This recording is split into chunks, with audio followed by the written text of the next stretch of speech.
my spirit lifted outside my body. I went into a place that I'm calling kind of the in-between place, the way station, if you will, a train station platform. It was just like an in-between place that was in the light. It was a place and a non-place. It was the brightest and whitest.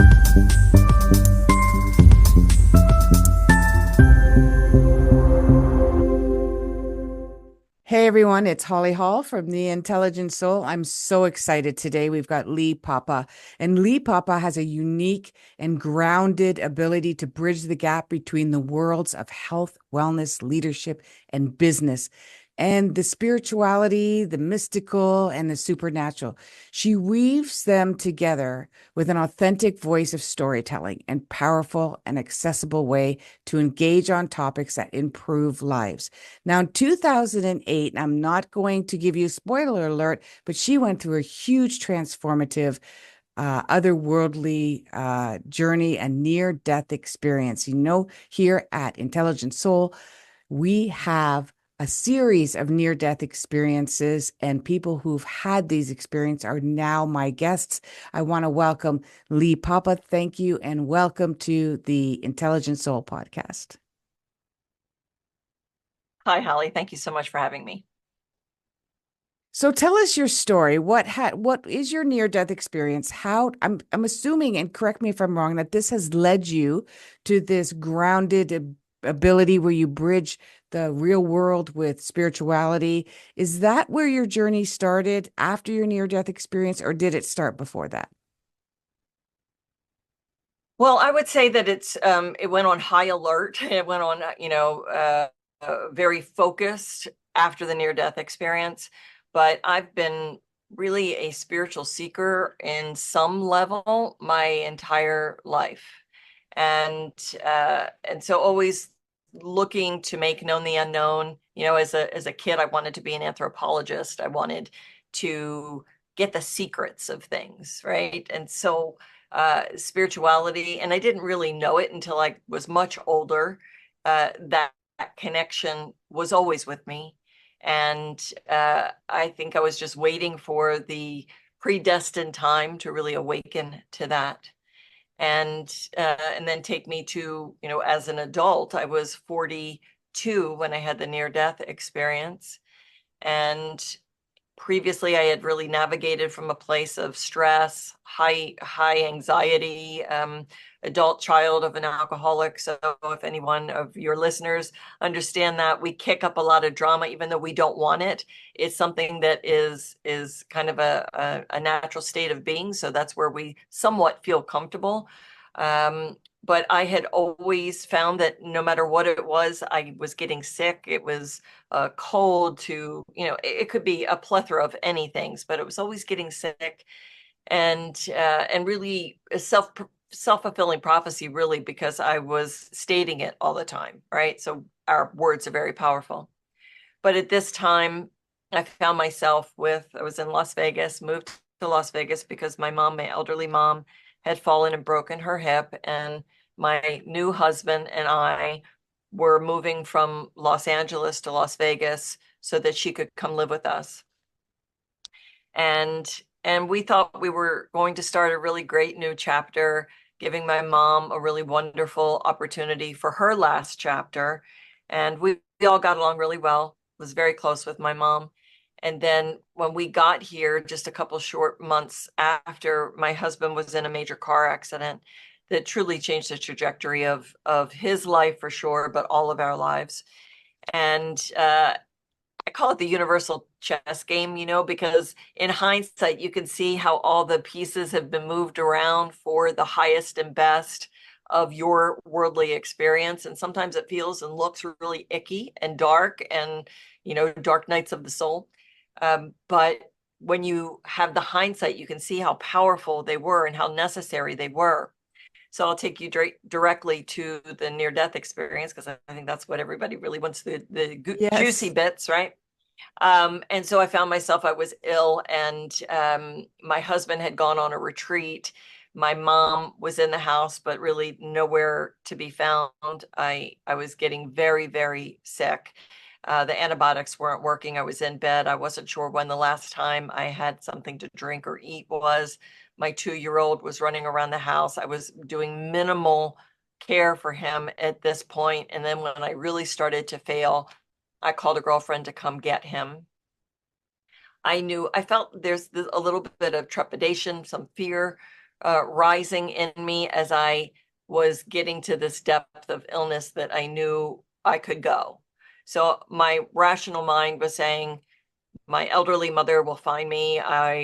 She won't know what to do. She could have a heart attack. My son would be, left alone. So I was rationally thinking all of these things, which led me to calling my girlfriend to come pick him up. So I knew that once he was taken care of, I was kind of free to let go.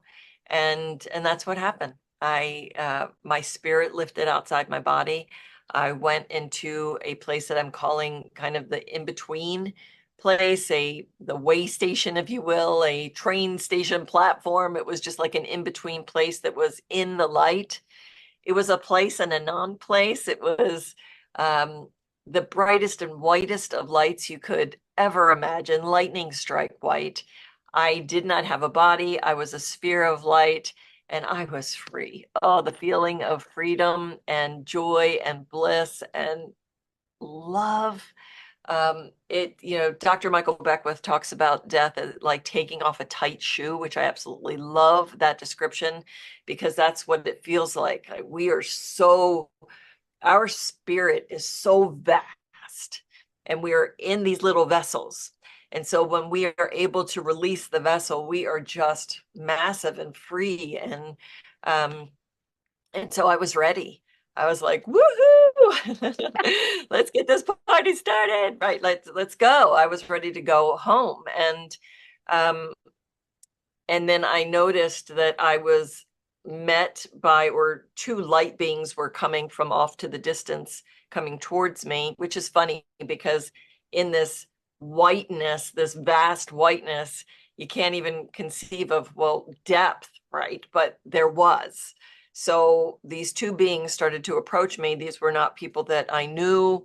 These were not people that, spiritual masters that I, read about or had a relationship per se. The only thing I could describe them as light beings. They morphed in and out of form, of human form, but they were so bright, they were so much light that you couldn't make out any kind of features, just the outside, outline of them.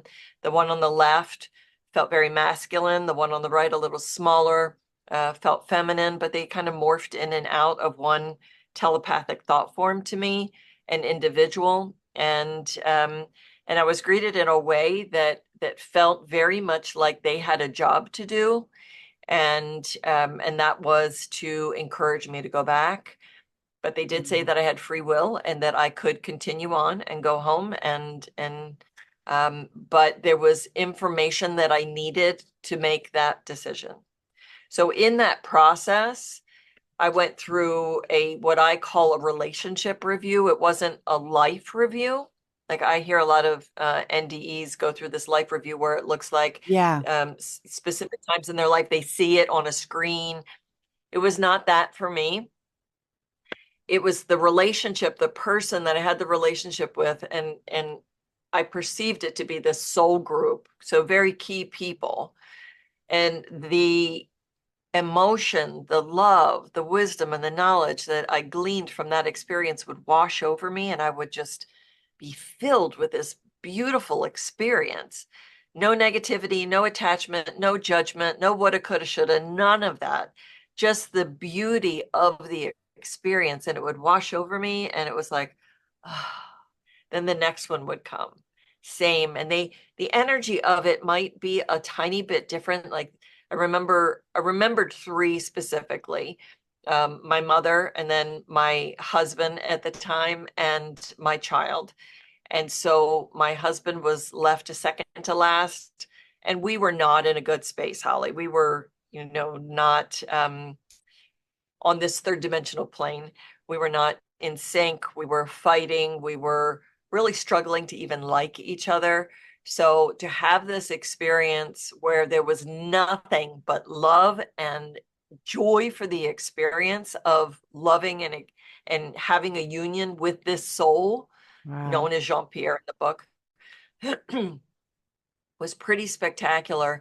And then as he washed away, then my son was left to last, 2 years old at the time. And oh, Holly, it was so pure and so beautiful and so lovely. It was softer than the others. It was just more precious. And the joy and the appreciation that came from being able to birth and mother this being was just so yummy.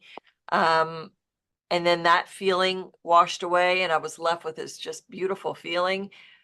But I was like, okay, let's go. So on the other side, there are three main lessons that I learned, right? There's no death. Okay. There's only love, Yep. and there's no Hands attachment, down. Yeah. right? So Yeah. no attachment was really big for me because Yeah. as an earthly soul, very attached.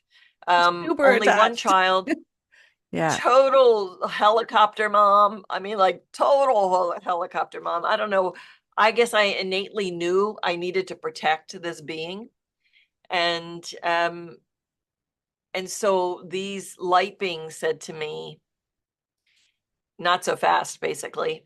There's still something you need to know, that this soul known as Luke in the book will not fulfill his destiny if he loses his mother at such a young age. And apparently he had lost his mother previously in other lifetimes. Wow. So they had me feel the feeling of what he would feel at the loss of his mom at such a young age. And and I describe it as shards of glass ripping through your soul. I mean, you certainly do not want anyone to feel the depth of this pain, much less a child, much less your child, which I Yeah. now know, he was on loan. He's not really, he's not mine, but but he Yeah. was on loan. And so with that, it was almost an instantaneous decision. And a lot of people have a tough time with that. Like they say, oh, well, you were kind of coerced into coming back. And I'm like, no, it wasn't like that at all. I No. had free will to Yeah. choose, but it Yeah. was information that I needed, Right. because it was kind of a selfish act to say, he'll be fine. His dad's great. He'll make it Well, it's okay. selfless for you to Because come back because you know I how. wanted to go, well, yeah, I wanted to go home because Yeah. that's the bomb, right? That's Exactly. the Like who would want to that go back? that's where we want to reside, and where we struggle, whether we realize it or not, whether we're aware of it or not. Our whole lives are to get back to that space. So I made a little negotiation with my light being friends with what it would look like about coming back, and then I was back in my body. Wow. I love the fact that you could negotiate. You got to tell me, what did you negotiate? Well, the I thing love is this. well, the negotiation is funny because it's very much a part of my personality here. So I'm like, oh, you take your personality with you. So I was like, okay, I'll go back. I'll be his mom until he doesn't need me anymore. But here's the deal. The other part of it was also that I would do the work of the light, which is what I'm doing. Yes. But that I would do what is being asked of me. And but when I'm ready to come home, I get to come home. No long drawn out illness, Painful. no, Yeah. major, right, painful, long. And I got a That's a big confirmation, deal. and immediately I was back in the body, and I'm like, what just happened? Hey, you want to really help me out? I have hundreds and thousands of people watch my videos, but many of them don't like or subscribe. If you could like this right now or subscribe, I would be forever in your debt. No idea. I was calling it a fantasy of death. I was Right. not aware of what that was. And Holly, when I got back, I sat straight up in bed and I was like in a stupor. I was looking around the room that was just alive and beautiful. Even inanimate objects just seemed beautiful. I was looking at the door and the hinges and the doorknob with such appreciation that I was like, something's not right. And I felt like there was this residue on me that I couldn't describe that just made everything different.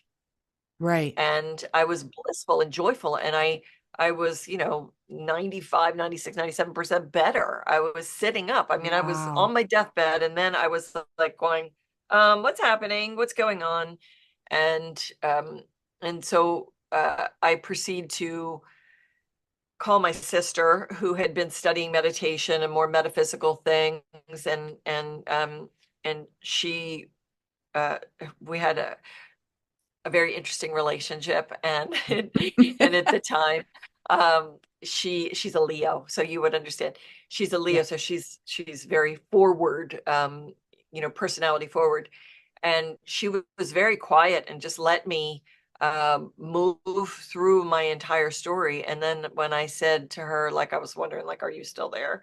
I was like, what do you think? And she just like burst out with this, oh my God, you had a exit opportunity, and that's so amazing. And we all have exit opportunities. And she just was like, right, with all this information. And I'm like, whoa, just was in the light, need to slow it down. And so I kind of begged off that call, but just took that in, called a friend, who, my dear friend Brenda, who is since transitioned and is happily on the other side. Um, she referred me to her spiritual mentor, Right. and I called her, and she said, oh, textbook near-death experience. Are you doing this? Is it feeling this way? Is this happening? She said she had like 2 or 3 experiences, and she's like total textbook. And she was the one that encouraged me. She said, please journal and write it all down, because it will start to dissipate over a period of two Like a weeks. dream. And then Yeah. yeah. And she's like, and then you'll spend the rest of your life trying to get back there, which was absolutely true. Right. And so there it is. And I have that's so many questions. Where do I yeah, start? I first want to fun. just comment on you went to school for anthropology, which is one of my fascinations. No, you just became, No, I didn't go to school. It was when I was a child. When I was a you were child, I interested in it. wanted to be an anthropologist. Ah, Yes. okay. I can see why. I mean, I follow Graham Hancock and a whole bunch of others similar Oh to yeah. that. And it really lets you see the meaning of life by looking at the history of what our ancestors have left messages for us on this planet all over the place that are Yes. so clear. The other thing is, I like how you said it was like a chess game. And it sounds like there was a point where, you can move the chess pieces and it could look like you're losing. I'm not going to win this game. And then it just takes one move from the other person or one move from you, and the whole game is back on again. And there's a chance to That win. is so true. I love that. Yes. And I love this quote that Tim Molyneux, I don't know if I'm saying this right, Molyneux, Uh-huh. uh, Well, he said that Lee's story makes the supernatural seem natural and the spiritual a tangible tool for our physical existence. And just the way that you explained your near-death experience, and I'm addicted to watching near-death experiences, and yours is very different than many that it doesn't really the light is obviously very much the norm. The waiting room, I've heard those a few times, but not as often. But what you just did was you answered a question that I always had. And I don't think you even realized that you did it in what you said. And that is, everybody says it's so blissful and peaceful when they go over there. And my question was like, why would you come back? But when you're over there, as you said, we're filled with love and bliss and peace and serenity. And there is no fear of coming back. Like that wouldn't exist like it does for me right now as a human. Therefore, you would make a decision based on my human fear or your human fear. You would make a decision based on your non-human, all-encompassing, your only love. That's all you are, just an essence of love. So you are not going to come back going, oh my gosh, I'm going to suffer, right? Because that wouldn't cross your mind in that state. So now, I'm wondering if my audience is going to be curious about this. Did it change your relationship with your husband when he came back? Yes. But maybe not in the way that you might think. Okay, that's Um, okay. We can have a little so twist in the yeah, story. and I go into first of all, I have to give a shout out to him because we had a very challenged relationship. And I will tell you about when I came back and what that looked like. But he allowed me, really gave me permission to tell my story from my perspective in the book. And and to be able to do it from my perspective. And that takes a very special soul because, you know, we all do the best that we can. And I perceived him as a certain way at the time of the experience. And then in years to come, I spiritually matured and understand that everyone is a reflection of us. So there are no victims here. Everyone is teaching us something about ourselves. So what happened is he comes back from the Vipassana meditation, which is 10 days of noble silence. And he calls me from Colorado saying, what is going on there? Because, you go into that meditation and you have no technology, no communication with the outside world, unless there's just like this major emergency. And back to the universal chess game, as I really believe that spirit did this at the time when my husband was in 10 days of noble silence, so that I would have this private experience to be able to digest this on my own. So he calls and he's like, what's going on? And I'm like, well, some stuff, but just come home and I'll tell you about it. He's like, no, I know I couldn't meditate. I know something's going on. So I gave him a little bit. And then when he came home, I remember clearly as if it were today, this morning, he was sitting on one side of the couch. We had kind of an L-shaped couch. And I was sitting on the other, and I was going through the entire story of what happened. And he was listening, shaking his head, listening, listening, listening, not saying a word. And then I sat there and I was kind of like, what do you think, sort of thing.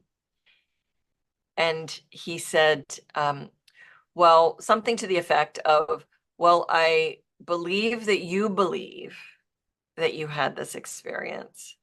The brain is a very interesting, mechanism. It can make you blah, blah, blah, blah, blah going into. Now, the previously of prior to the near death experience would have been major tweaked by that. I would have felt invalidated. I would have felt unworthy. I would have felt disrespected. I would have felt all of Yeah, these things, condescending. unloved, uncared for. I would have felt all these things. But then the 2.0 leap post near death experience, I sat there and I was listening to my higher self tell me, he doesn't believe you. And I just took a deep breath and I went, oh, I'm like, you don't believe? Oh, actually, I said that before he said those words. So before he said anything, I had the impression. And I'm like, you don't believe me. And that's when he said what he did. And then I'm like, you know what? It doesn't matter. I was so free at that moment. There was no attachment to what he thought. And so it was so lovely and so freeing that I said, this was the most profound experience of my life. And that no human person is going to be able to take that away from me. And so I said, that's okay. It's okay if you don't believe me. So, yes, it changed our relationship. And ultimately, we divorced because he couldn't take that journey with me. And it wasn't his journey to take with me. His journey was his journey. And so, and I'm incredibly grateful for our time together. And we are still friends. We text each other almost every day. We, co-parent our child Absolutely. and we're still growing and learning and, trying As to it be the should best be. humans that we can. Yeah. Yeah, as it should be in divorces and separations. And I've got a whole other theory around that. Now, you've written the book Temple of Knowing, an exploration of life, death, and Temple of All spiritual Knowing. wisdom. Yes, and through near-death experience. Can you tell us a bit about that book? First of all, I want to interject this, everyone. I'm going to give you proof that she is carrying and traveling with the light. Just at the beginning, when we were recording, my internet was flatlining and we couldn't get it going. And she goes, okay, before we give up on this, would you allow me to do a little, a little blessing to bring this internet back? And she did. And it did. Like, seriously. It was amazing. I'm going to take that with me if I have internet issues in the future. So let's talk about the book. Why would somebody want to read this book? What are they going to get out of reading this book? What a great question. Why would someone want to read this book? Well, um, the book is a little different as it kind of reads, and I'll take this from a review that I received. It reads like a nonfiction book. So it's Oh, very that's much cool. a storyteller kind of book, right? Right. It's a very easy read. Why it's important for me, kind of my why about it, is there's so many people that are suffering. And believe me, just because you are working in the light does not mean that you don't suffer. Oh, yeah. Probably opposite of that. Yep. Yep. That every kind of light worker that I know has had it really Maybe more. challenged. Yeah. Yeah. And so, but we have the tools and we Yeah. know how to navigate that space, right? Right. We're not the victim of it. We know we're here and we're on purpose. Right. So there are a lot of things that have happened in my life that would be less than optimal. I've kind of moved away because I do mindfulness work. I use words like optimal and less than optimal instead of good and bad, right? Because those labels really have I energy. like that. So Yeah. there are a lot of obstacles that I've had in my life that are less than optimal, right? Obstacles typically are, but in all that contrast, I believe the contrast is our biggest teacher. And so I hope that people will see themselves in these pages in some capacity, whether it is dealing with an elderly parent, dealing with illness, dealing with the death of a loved one, um, and and find some peace and clarity around it so that there's a level of hope for and purpose for this existence. So this is the 10th anniversary edition of this book, and I highly recommend that you get this copy, which is the second edition versus the first one that I wrote 10 years ago, for multiple reasons. One is that I'm a much better writer. I've been writing now for 10 years, so much better. I read the first version after it was time to rewrite it when I was guided to do it again. And I was like, oh, that's painful. The story was the same, but the writing was not so good. I can Um, understand that. and the new Been and the there. new intro and the new closing, but I kept all the content the same because even though I have grown spiritually, emotionally, mentally, um, this was the story of the time. And so it's really important for people to understand that if we are locked into our beliefs, because some of the things that are stated in here were who I was in 2008. And if I'm not growing and expanding, then I'm atrophying, right? So I want to not negate the past because it is what brought me to who I am today, but also to leave room for other opinions, other philosophies, more growth, more awareness. Because what I know today, I would not have been ready to receive in 2008. I had to go Absolutely. through all these levels of Absolutely. understanding Yeah. to get to where I am today. So it's a journey. It's an easy read. Um, if you're suffering in any way, if you're interested in near-death experiences, it's a near-death experience book, but it's so much more. Hmm. It's so much more. It's about spiritual wisdom and personal growth and how to really empower yourself to navigate this existence with more ease and grace. That sounds like a wonderful book. Everyone, we're going to put all her links below, including the link to her book as well below. I can totally understand that as an author myself. I'm wanting to rewrite my book. And I think if you think about yourself going to school, if I learned something in school, the more experience I have navigating what I learned in school is going to add to my learnings of what I learned. So everything that I would have told you about my learnings just when I finished school would be completely different 10 years later because it would be added experience that probably superseded my education as well. So I can totally relate to that. I want to, now you are a speaker, you're a trainer, and you're a coach. What is the difference between training and coach? So trainer, is that more like larger classes where you work with people? Coach, you do one-on-one coaching? Exactly. So I work in the meetings and events industry, and I do group training for conferences, trade shows, things like that. Um, and that, so the speaking training is more in that realm. Corporate training, someone, just did a training for a group of young adult salespeople. So understanding mindset and how to use mindfulness and mindset to empower them to be authentic in their approach as well. So I do that kind of work, and then I do private coaching, one-on-one coaching through Zoom, and so I have an offer on my site where I do an intro session for $75, and if the fit is right and I feel like I can support that person and that person feels that I'm the right coach for them, then we can move through into, I do a 5 session pack.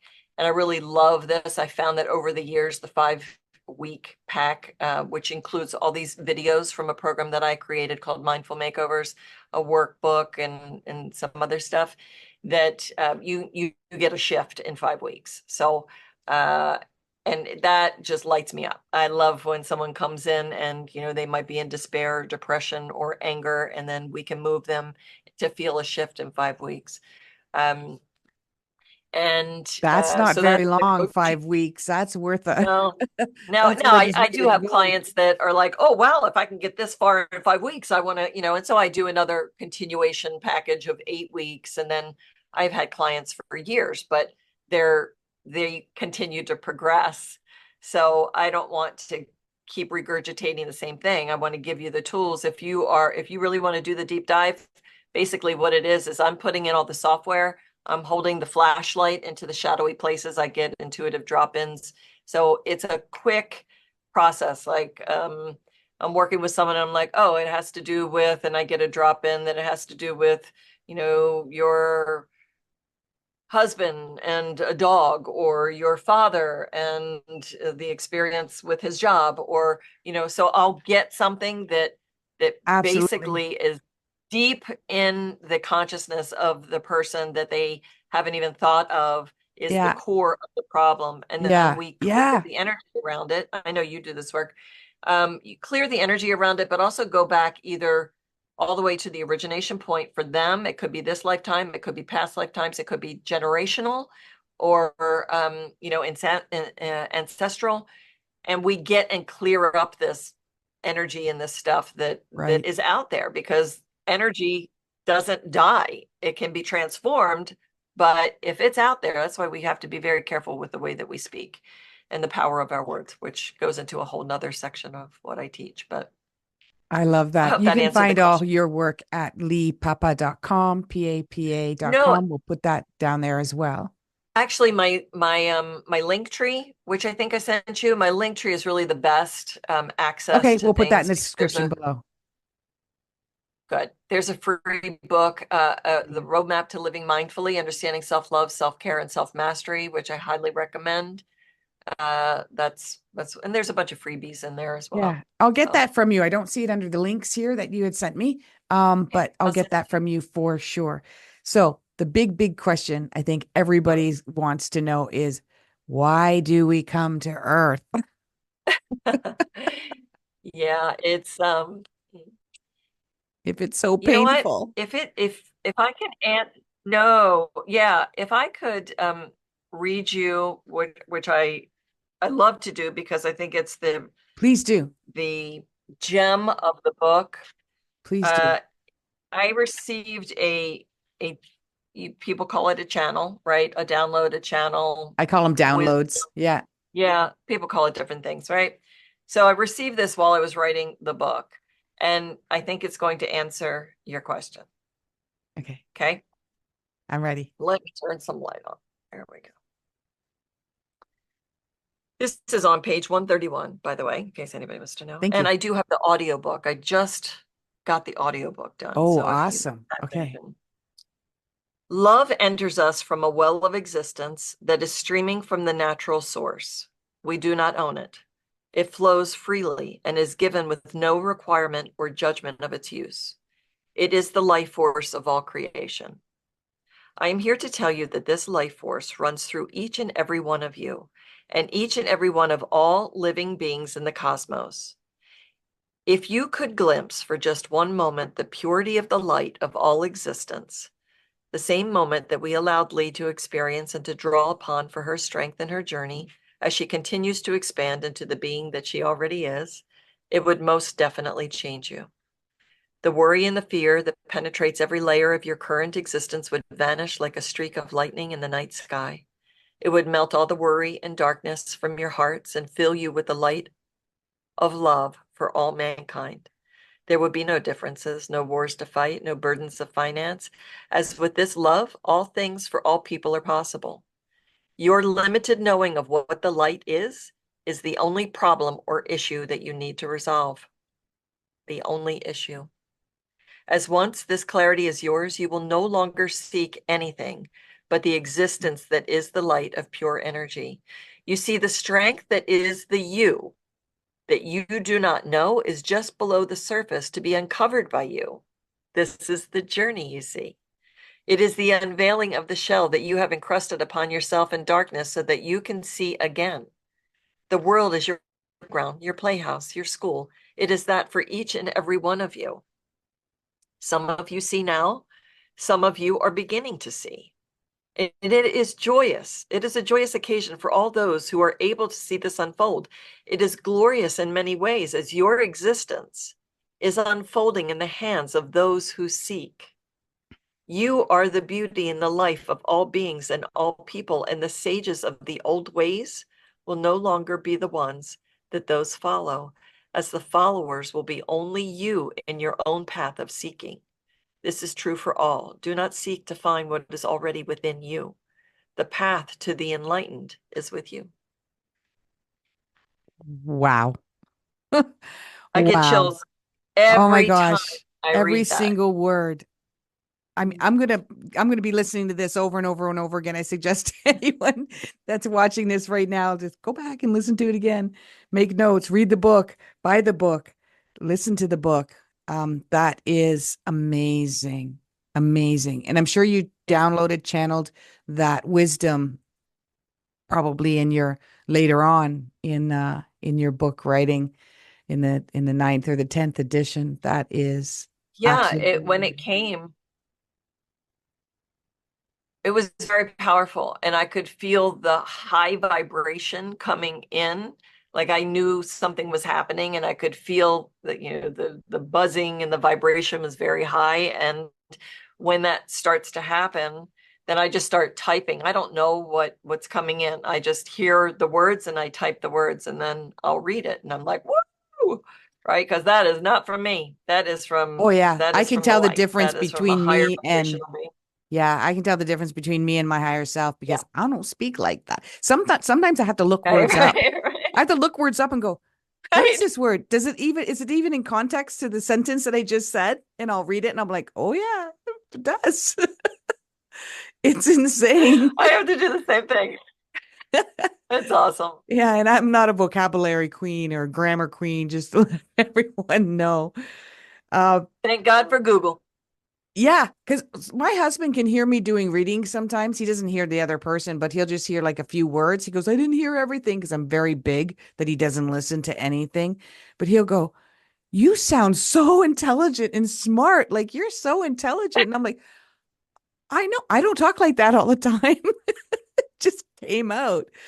You know, I find it That's I even awesome. myself, I love it when I do readings because if I were to just stand up and talk, it probably wouldn't come out at all. the way it does in a reading or in a session. So I can completely understand that. I think you'd be surprised. You call in the Holy Spirit and you realize that it has nothing to do with you, that it's all about the words of the Spirit that want to come and support the people that are there to hear the wisdom and the knowledge. It's not my wisdom and knowledge, it's Creator's wisdom and knowledge. Well, I might So, contact you as a however it coach. You is that might we be support them. surprised. That's Yeah, where I struggle. I yeah, was born and raised Roman Catholic, and I struggle. In fact, in my book, the first 13 questions was about God. And I love the answers that I received about God. It totally makes sense to me, but I still have a hard time calling it a Holy Spirit or a God or Jesus. I still struggle with that. It's probably, a psychological thing based on my upbringing. And some of my yes, upbringing around Christianity was very good. It wasn't until around the age of 18 where I had learned the dark side of human based religion yeah, and then became, you know, mystified. Like, just, I didn't understand anymore. Everything that I glorified just went crashing down. And I couldn't, never, still have a hard time separating the two. Although, when I do readings and sessions and I get downloads in my meditations, when I do nature walks, Holly, there's proof that it's there all the time. It's in my face all the time. My clients validate it all the time. So I know there's a higher source. I know there's a higher energy. I know I belong to it. I know everybody belongs to it. And with that, I also resonate with what you had said, that what you were reading there is that this is our playground. This is our paradise. This is our Eden. This is our heaven where we are, and we've messed it up. And we just keep coming back, trying to clean it back up again and bring us all back together again so we can play together again. yeah, yeah. It's And there's a free God or a higher will is a being or a wonderful source that's thing. watching that. Is this what you're saying?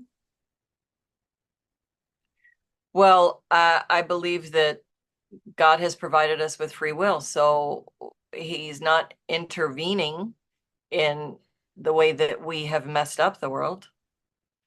Um, so it's up to us. Yeah. There's some really great. There's so many things that I want to say. You're talking about being raised in Roman Catholic. I was Yes. raised Catholic, Yes. and for many years I had kind of a tick when somebody would say something about Jesus. And it's not that I didn't believe in Jesus. It just um, there was a almost like a PTSD around it, right? Around the Yeah. Christianity. But I worked through and healed that, and now Jesus and I are buds, man. I love me some I love Jesus. it. Um, and so it's a beautiful experience when you get to that relationship yourself, and it's not forced upon you, and you understand what it really is, that relationship. The most powerful name. Listen, you probably have come into this experience yourself. There is darkness. Where there is light, there is darkness. And there is darkness in the world. And I owned and operated a wellness center for many years.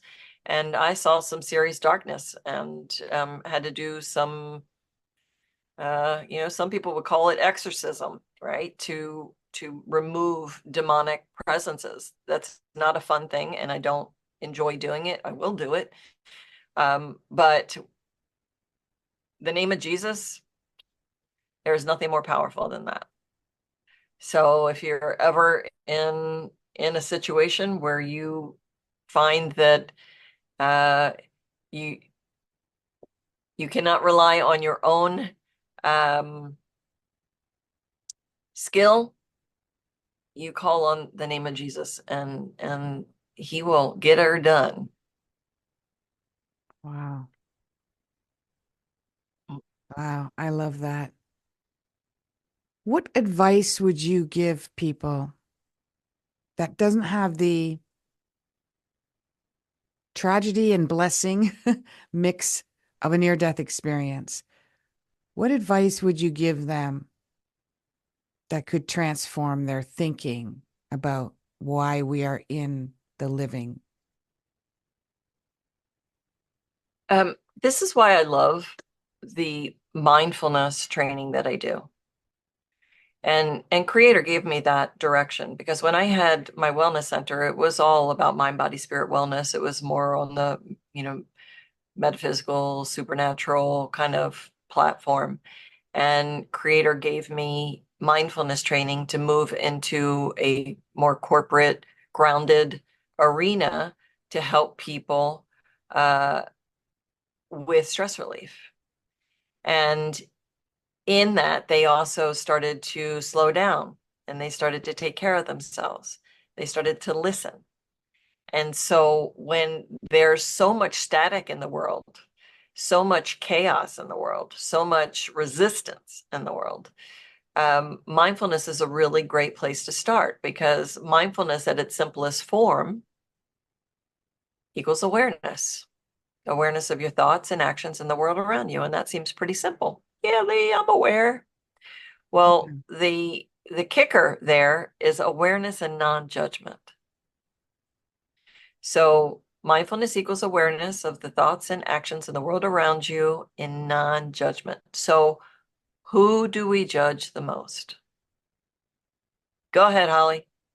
Who do we Ourselves. judge?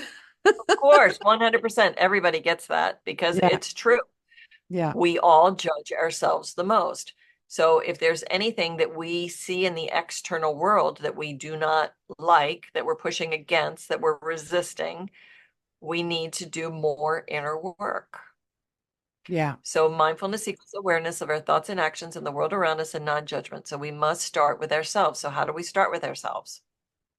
That roadmap to living mindfully, understanding self-love, self-care, and self-mastery. So when we start to love ourselves, we start to care for ourselves, and we really work on the mindful aspect, then we can start really mastering this vessel, this experience that we have. This body is a tool that we have. It's not who we are. It animates our spirit. It allows our spirit, excuse me, the spirit can animate the body. So it allows for this experience. So you don't have to have a near-death experience to get the wisdom. First of all, read the book because all the wisdom is in Yeah. the book. Absolutely.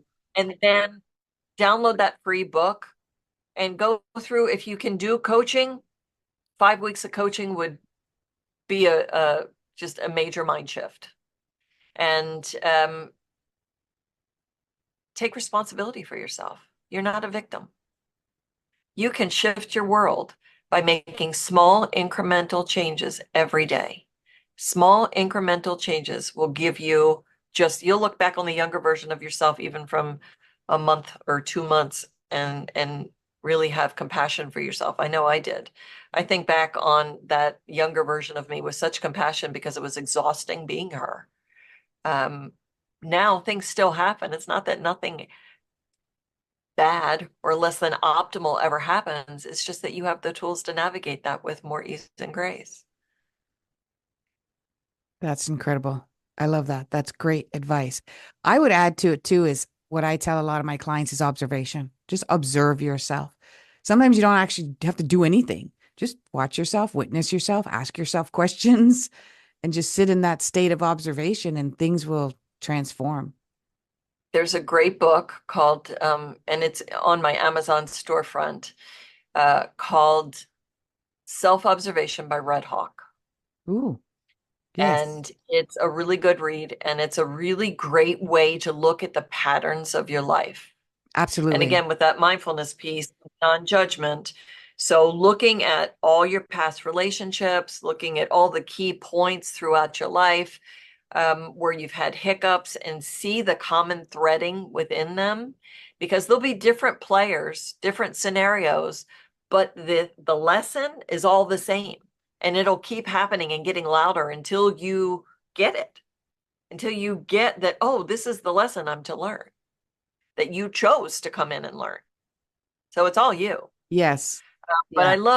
I love the self-observation piece. It's I call it, you're either the mindful observer or you are the participant, where you are leaning in the tornado, or Yes. you're leaning out and being the mindful observer. So if you're in the drama and the tornado, there is nothing mindful going on. Right. But if you are being that observer, then you can say, oh, I see what's happening. I see that contrast. That's a reflection of what's going on inside of me. I heal what's going on inside of me. That's going to shift. Or I see what's happening. That's a gift for me right there. Right? We have to take a beat. We Yeah. have to allow some space between the trigger and the reaction so that we can decipher what the lessons are. I love that. So I'm speaking to Lee Papa. She shared with us her near-death experience, but also her experience as a trainer and a coach and a teacher and a speaker. This has been an incredible conversation. I have one more question though. It's burning. We are all one. This is what so many people say when they cross over. How do we visualize that? How do we visualize that when we're here, we seemingly are separate beings, but when we're on the other side, we're all one. Is that the understanding that you received when you had the near-death experience as well? Well, not exactly. I mean, I believe that, Okay. but I was very much my own consciousness when I was in the light. Um, and in the book, I don't want to give this away because it's such a yummy piece of the book, but I had Yeah, some no spoiler communication alert. with my mom. And so also having communication with those who have passed on. Um, the oneness is, in my opinion, as it stands today, because each day I gain additional wisdom, right? So my truth of today is that oneness is the oneness of love and of the universal light of all existence, which is what that quote that I read to you. Right. That is the oneness. Within that oneness are our individual experiences that bring back an individual consciousness that comes back to the one creation. So I don't think we disappear into a oneness of, Hmm. but we are a part of this one energetic being of light called Hmm. God, creator, source, the divine universe. George, I kind of always throw that out there because God doesn't care what you call him as long as you call him, Yeah, that's in my book. right? That's like the third question. Like, what is Really? God? He doesn't care what you call. Call him Allah, call him Buddha, call him Jesus, That's call him right. late for dinner. He That's doesn't right. care. Right. Yeah, that's Just have a very relationship. Just have a right. relationship. When I'm teaching these kids, I'm calling them kids, young adults, 18, 19, and really helping them, which, gosh, I mean, like to be able to work with these young people at this time and stage in their life is just such a joy. And um, I'm just so excited to be able to do it. I wished that I would have this information when I was that age. Yes. It took me a long way, a lot of wasted time, as you might say, but of course, those experiences brought me to where I am. But the kids today are going to usher in something much more phenomenal. Yes, we're going through a major birthing pain. We're going through some really tough times, and maybe even more so. But those on the planet right now are going to usher in something amazing.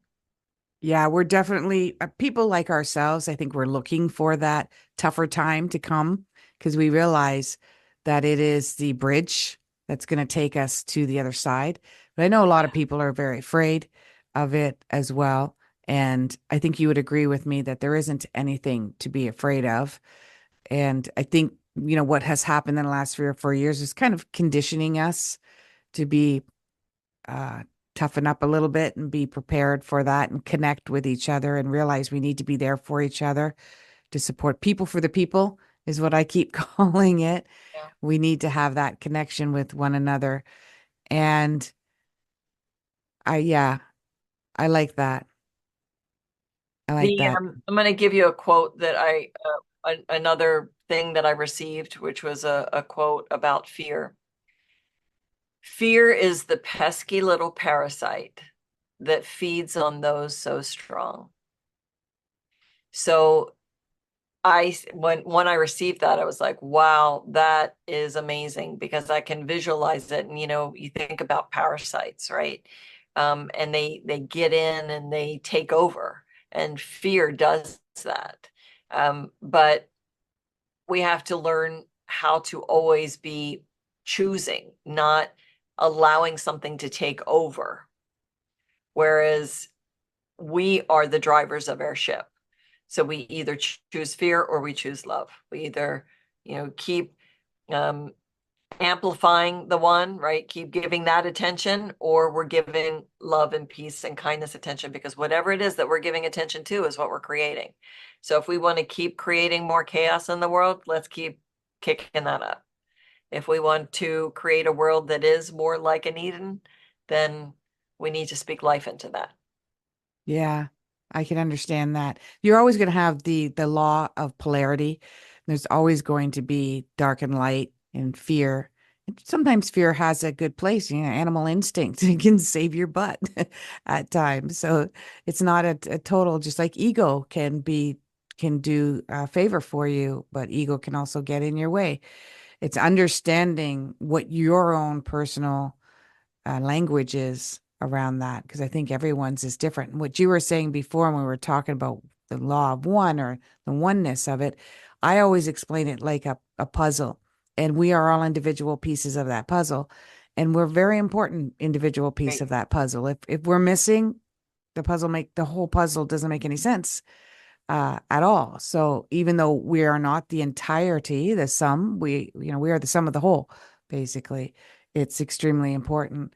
But we have to, I feel like in this lifetime, in this era, we're like Ninja Turtles, like we're constantly like fighting off all of these outward it's so like millions and millions of influences around us and in our environment and in our media and our food and amongst each other that it's not easy to It's simplify interference. First of all, interference. Yeah, I love the analogy of the puzzle. I thank love you. that a lot.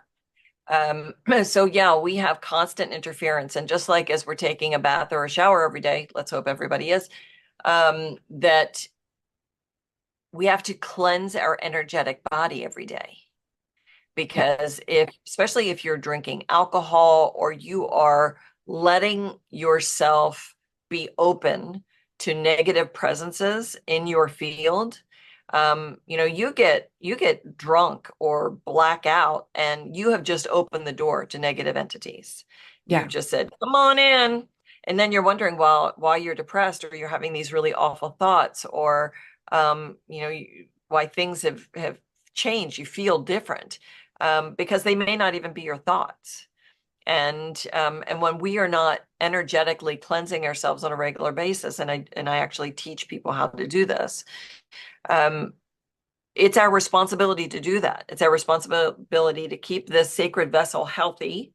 It's also our responsibility to make sure that we have a clean, pristine vessel for our spirit and no interference, so that we can make good judgments, so that we can see things for what they are, so that we can expand our senses. We have far more than five senses. Um, yes. and those are all everyone's birthright to have all of those senses. But when there's a lot of interference and a lot of static, you're not going to access those. Yeah, and it's a shame, and we will get to that point in maybe not in our generation or the next generation, but we're going to get there. There is a little bit in this generation. I'm going to be interviewing the founder of ICU Academy in the UK, which was showcased on Caroline Corey's Superhuman, which is showing young kids learning right away to use their sixth sense. They can read blindfolded.